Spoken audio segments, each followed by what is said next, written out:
सबसे पहले बात करते हैं लर्निंग डिसेबिलिटीज के ऊपर बात करते हैं। जी सभी को गुड इवनिंग। आई होप आप लोग सब ठीक होंगे। अब टॉपिक के ऊपर आते हैं।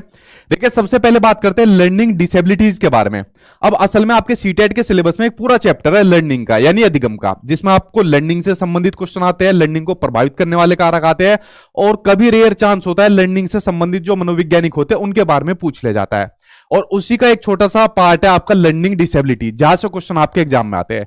यहां से क्वेश्चन आपके किसी भी सब्जेक्ट में पूछ सकता है, सीडीपी में पूछ ले, यूएस पूछ ले, मैथ्स पूछ ले, लैंग्वेज पूछ ले, सोशल साइंस या साइंस, किसी में भी पूछ सकता है। ठीक है, देखिए जो चैप्टर का नाम है लर्निंग डिसेबिलिटीज, इसके नाम से आपको पता चल रहा है कि सीखने में जो डिसेबिलिटीज होती है उसी को कहा जाता है लर्निंग डिसेबिलिटीज यानी कि अधिगम विकार। अब आप लोग कोई भी चीज सीख रहे हो, मान लीजिए आप लोग मुझसे सीडीपी सीख रहे हो या हिंदी सीख रहे हो, तो सीखने के दौरान मान लीजिए किसी को कोई सही तरीके से पढ़ नहीं पा रहा, चीजों को कोई सही तरीके से लिख नहीं पा रहा, ठीक है, तो या कोई सही तरीके से बोल नहीं पा रहा, तो सीखने में जितनी भी तरीके की प्रॉब्लम आती है उन सभी को कहा जाता है लर्निंग डिसऑर्डर यानी कि लर्निंग डिसेबिलिटीज के नाम से जाना जाता है। ठीक, अब ये होती कितने टाइप की है उनके बारे में पढ़ते हैं जो आपके एग्जाम में आती है। इसको आप लोग समझ गए कि सीखने की क्षमता या योग्यता में जो कमी आती है उसको लर्निंग डिसेबिलिटीज या लर्निंग डिसऑर्डर के नाम से भी जाना जाता है।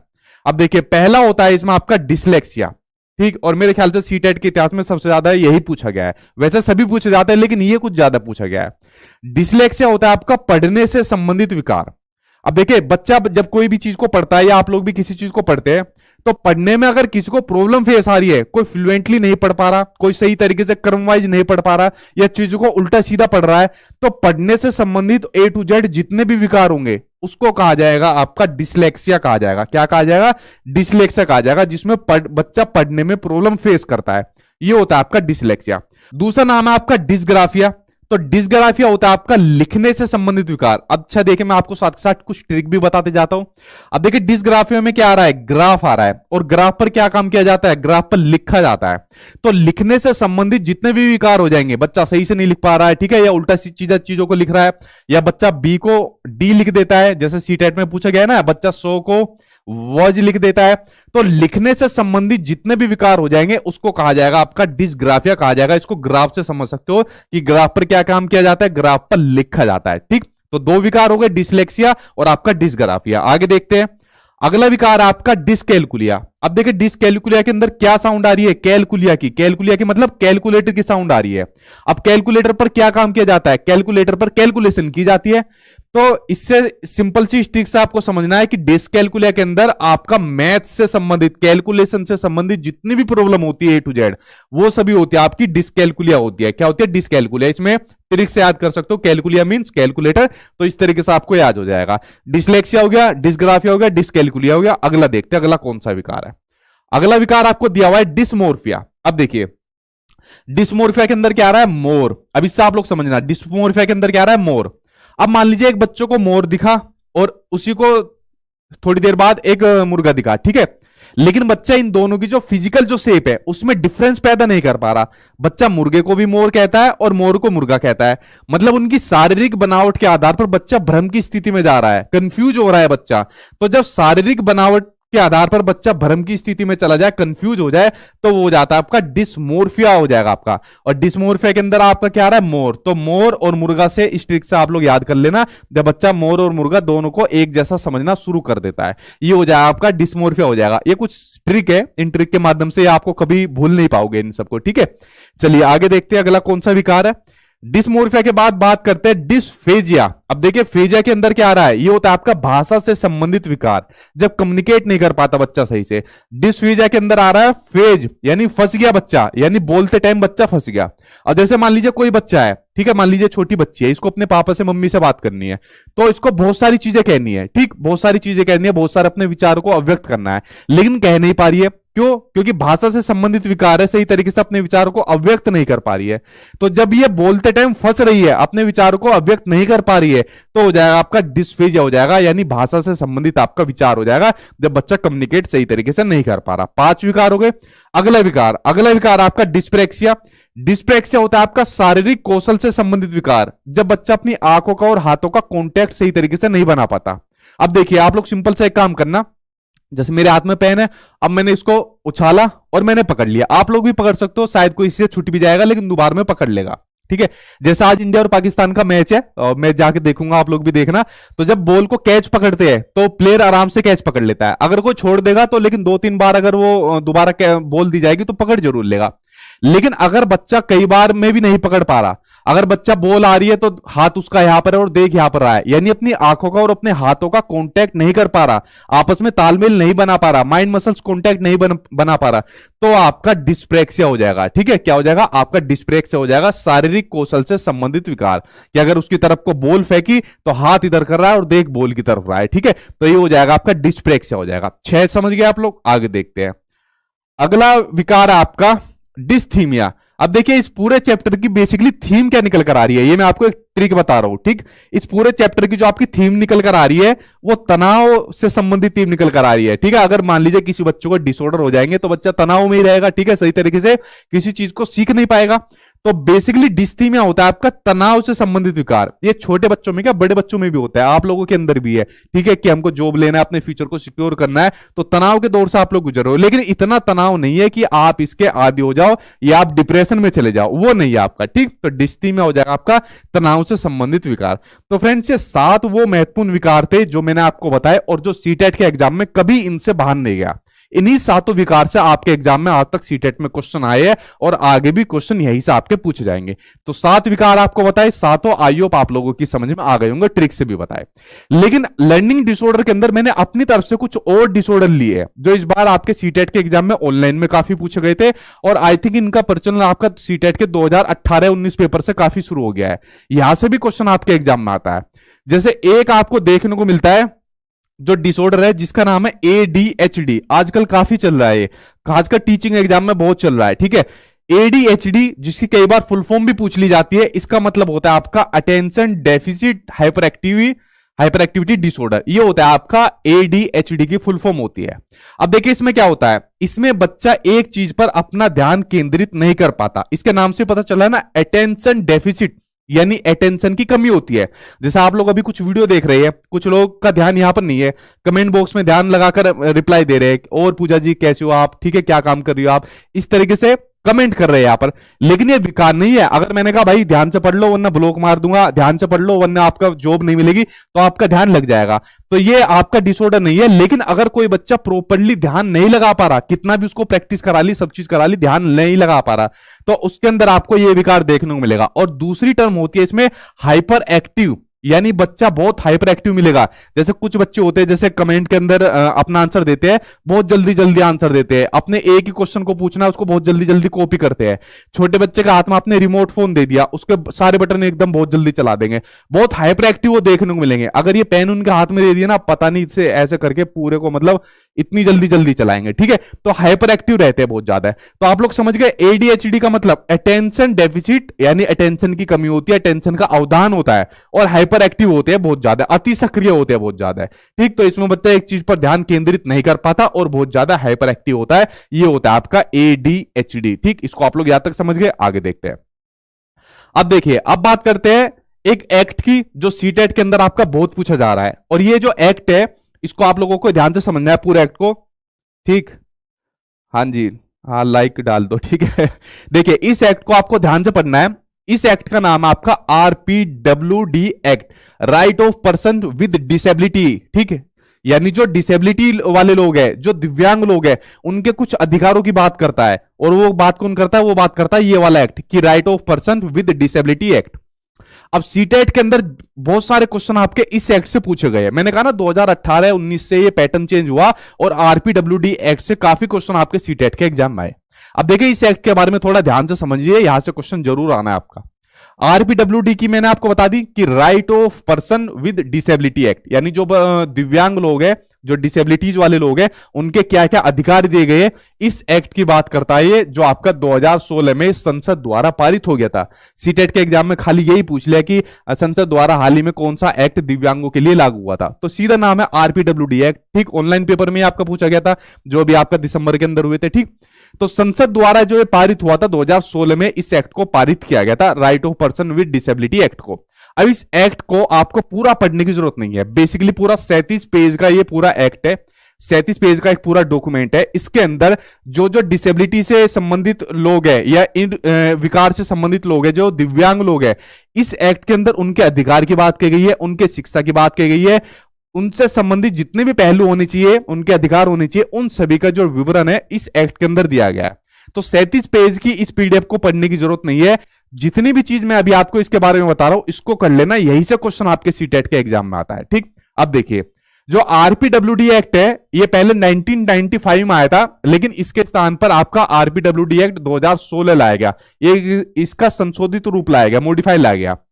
पीडब्ल्यू एक्ट 2016 में पीडब्ल्यू एक्ट 1995 में, जो पहले 1995 में जो एक्ट था उसमें 7 प्रकार की विकलांगता थी। ठीक, कितने प्रकार की विकलांगता? 7 प्रकार की विकलांगता थी। बेसिकली विकलांग वर्ड आपको यूज नहीं करना है, क्योंकि जब से नरेंद्र मोदी जी का स्टेटमेंट आया था कि विकलांग वर्ड यूज नहीं होगा, दिव्यांग शब्द यूज होगा, तो आपको दिव्यांग यूज करना है ऐसे लोगों के लिए। तो पहले जो एक्ट था उसमें 7 तरीके की दिव्यांगता बताई गई थी, लेकिन जब इस एक्ट में संशोधन हुआ, 2016 में संशोधन हुआ, तो इसमें जो दिव्यांगता की थी वो 7 से बढ़ाकर 21 तरीके की दिव्यांगता कर दी। और यहां से आपकी 2 दिव्यांगता आपके सीटेट के एग्जाम में आती है, अभी बताता हूं कौन सी है वो। ठीक, तो दिव्यांगता कितनी हो गई? 7 से बढ़कर 21 हो गई। और साथ में यह भी सुनिश्चित कर दिया गया कि केंद्र सरकार के पास और विकलांगता के प्रकार जोड़ने की शक्ति भी होगी। अगर केंद्र सरकार को लगता है कि कोई और भी विकलांगता है तो उसको भी यहां पर जोड़ा जा सकता है, 21 से बढ़ाकर और भी आगे करी जा सकती है। ये थोड़ी सी बेसिक डिटेल मैंने आपको आरपीडब्ल्यूडी एक्ट के बारे में बता दी। अब देखिए जो इसकी जो विकलांगता है उसके बारे में पढ़ने से पहले इसके ऊपर एक बार नजर डालिए। ये पॉइंट आपके एग्जाम में काफी आते हैं। तो इसके द्वारा सुझाई गई युक्तियां क्या है दिव्यांग लोगों के लिए? कि जीवन से सभी क्षेत्रों में समानता और उनसे गैर भेदभाव रखना है, उनसे भेदभाव नहीं रखना आपको। ठीक है, जो दिव्यांग लोग हैं, मान लीजिए कोई सही से देख नहीं पाता, अब इसके अंदर जो कैटेगरी थी किस, उसके अंदर कौन कौन सी दिव्यांगता थी? अंधापन, बहरापन, बोनापन। जो एसिड अटैक से पीड़ित जो लोग हैं, एसिड डाल देते हैं, खासकर लड़कियों के ऊपर, महिलाओं के ऊपर देखने को मिलता है, एसिड डाल दिया। तो जो ऐसे एसिड अटैक से पीड़ित है या इस तरीके की दिव्यांगता किसी के अंदर है, तो उन सभी के अंदर आपको कोई मतलब भेदभाव नहीं रखना, अलग नहीं रखना, उन सभी को समान रखना है, इक्वल आपको मानना है। यह युक्ति बताई गई है इस एक्ट के अंदर। उसके अलावा स्कूल जाने वाले बच्चों का हर 5 साल में सर्वे करना पड़ेगा कि बच्चे ने कितना अचीवमेंट अब तक हासिल करा है, किस तरीके से बच्चा पढ़ रहा है। उसके अलावा जो किताबें होती है, टीएलएम होती है, उसको आदि को उपलब्ध करा जाए। किसके लिए उपलब्ध करा जाए? दिव्यांग बच्चों के लिए उपलब्ध करा जाए, यह कहता है आरपीडब्ल्यूडी एक्ट। अगर आपने एनईपी 2020 को सही से पढ़ा होगा, मैं इसको पढ़ा चुका हूं अच्छे तरीके से कई बार, वरना आप लोग जाके देख लीजिए वीडियो के अंदर। तो एनईपी 2020 भी दिव्यांग लोगों के लिए काफी चीज कहता है। वो कहता है कि जो बच्चे रहते हैं उनको अच्छी खासी बुक्स, टीएलएम या तकनीकी सुविधाएं उपलब्ध कराई जाए, उनको एक एप्रोप्रिएट इंफ्रास्ट्रक्चर उपलब्ध करा जाए। मतलब जो उनका स्कूल है उसका इंफ्रास्ट्रक्चर ऐसा होना चाहिए जिससे बच्चा सहूलियत के साथ चीजें सीख सके। मान लीजिए कोई बच्चा चल नहीं पाता सही से, तो जो उसकी व्हील चेयर है उसकी सुविधा ऐसी होनी चाहिए ताकि वो सीढ़ियों के बजाय किसी और दूसरे माध्यम से इजीली ऊपर चढ़ जाए। या बच्चे की जो क्लासेज है वो नीचे ग्राउंड फ्लोर पर हो जाए, वो किसी फर्स्ट फ्लोर सेकंड फ्लोर पर नहीं होनी चाहिए। इस बात को एनईपी 2020 कहता है। तो ये दिव्यांग लोगों के लिए कुछ बातें कही गई है, इसको आप लोग समझ गए। ठीक, ये सभी वो पॉइंट है जो आपके एग्जाम में यानी सीटेट के एग्जाम में पूछे गए।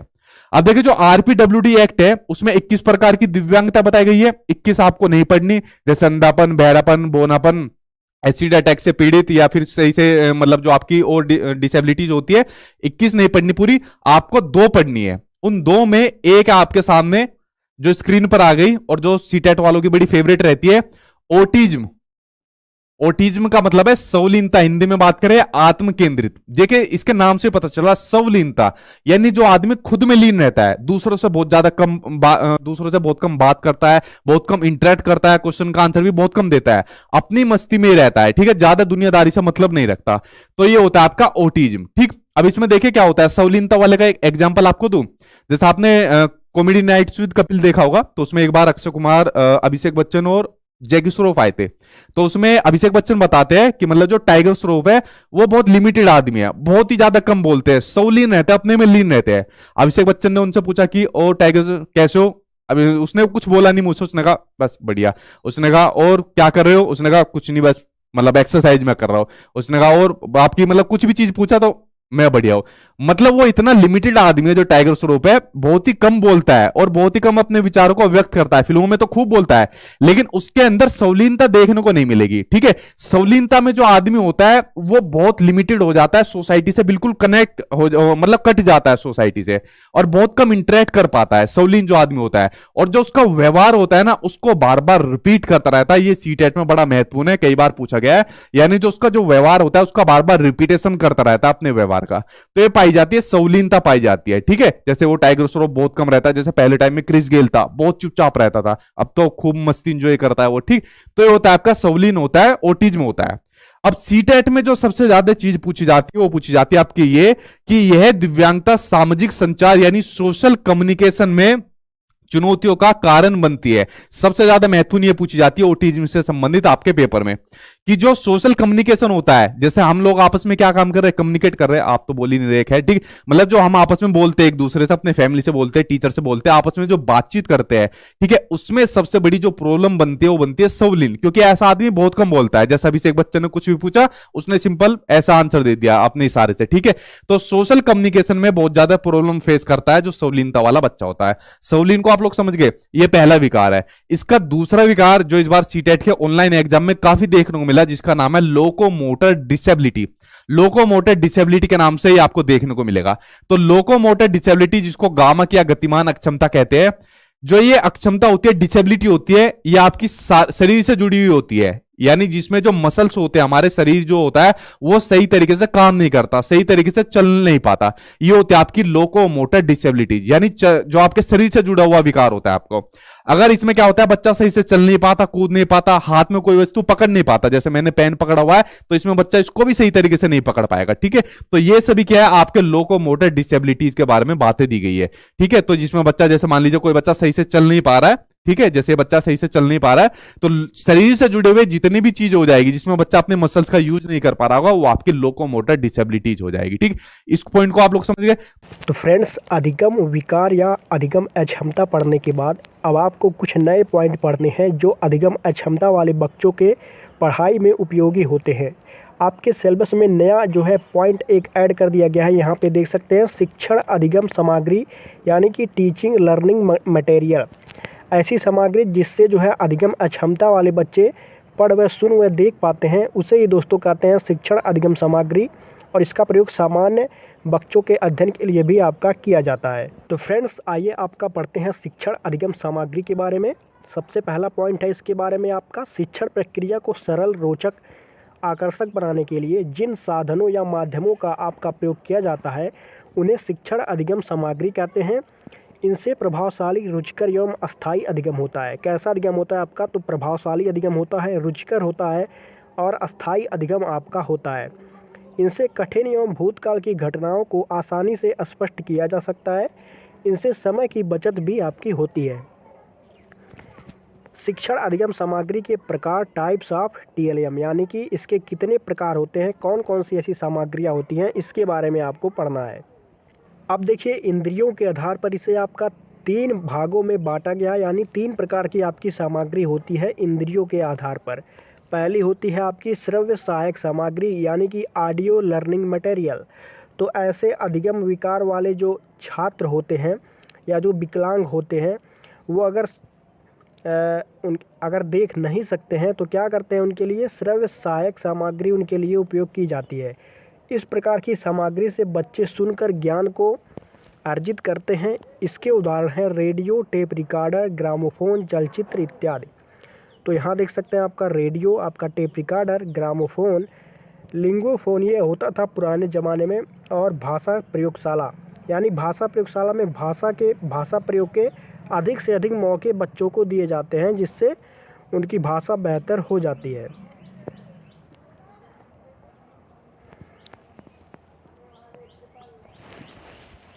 अब फ्रेंड्स देखते हैं दृश्य सहायक सामग्री आपकी कौन कौन सी होती है। तो दूसरी टाइप है आपकी दृश्य सहायक सामग्री, यानी कि विजुअल लर्निंग मटेरियल। इस प्रकार की सामग्री से बच्चे देखकर ज्ञान को अर्जित करते हैं। इसके उदाहरण हैं श्यामपट्ट, बुलेटिन बोर्ड, प्लेनिल बोर्ड, मानचित्र, ग्लोब चित्र, रेखा चित्र, कार्टून, आपका मॉडल, आपका पोस्टर और स्लाइड, और आपका फिल्म स्ट्रिप इत्यादि, जिसे दृश्य सहायक आपकी सामग्री कहते हैं। तो अगर अधिगम अक्षमता वाले बच्चों को इन सामग्रियों के माध्यम से पढ़ाया जाए तो उनकी धीरे धीरे अधिगम अक्षमता जो है वो दूर हो सकती है। जैसे कि यहाँ पे आप देख सकते हैं कि आपका ये श्यामपट्ट है, ये फ्लैनल बोर्ड है, ये फिल्म स्ट्रिप है और नीचे देख सकते हैं इंसाइक्लोपीडिया है। ये पत्र पत्रिकाएं तथा ग्लोब के माध्यम से बच्चों को, अधिगम अक्षमता वाले बच्चों को या सामान्य बच्चों को जो सीखने में असक्षम है, उनके शिक्षण में इसका प्रयोग किया जा सकता है।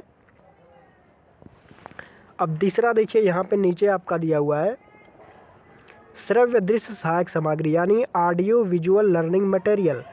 ऐसी सामग्री जिसे आप सुन भी सकते हैं और देख भी सकते हैं। इस प्रकार की सामग्री से बच्चे एक साथ सुनकर और देखकर ज्ञान को अर्जित करते हैं। इसके उदाहरण है मोबाइल फ़ोन, टेलीविज़न, आपका कंप्यूटर, आपका चलचित्र, नाटक इत्यादि आपका इसका उदाहरण है। जैसे यहाँ पे आप देख सकते हैं कि टीवी, कंप्यूटर और नाटक, चलचित्र, कठपुतली, ये ऐसे दृश्य और श्रव्य सहायक सामग्री होती हैं जिसे आप देख भी सकते हैं। जैसे कि आप टीवी को देखते भी हैं, सुनते भी हैं, कंप्यूटर पर भी आप देखते हैं, सुनते हैं, नाटक को भी देख सकते हैं, सुन सकते हैं, चलचित्र को भी आप देख सकते हैं, सुन सकते हैं और कठपुतली को भी आप देख सकते हैं और सुन सकते हैं। अब बात करते हैं तकनीकी के आधार पर कितने प्रकार के होते हैं। तो देख सकते हैं यहाँ पर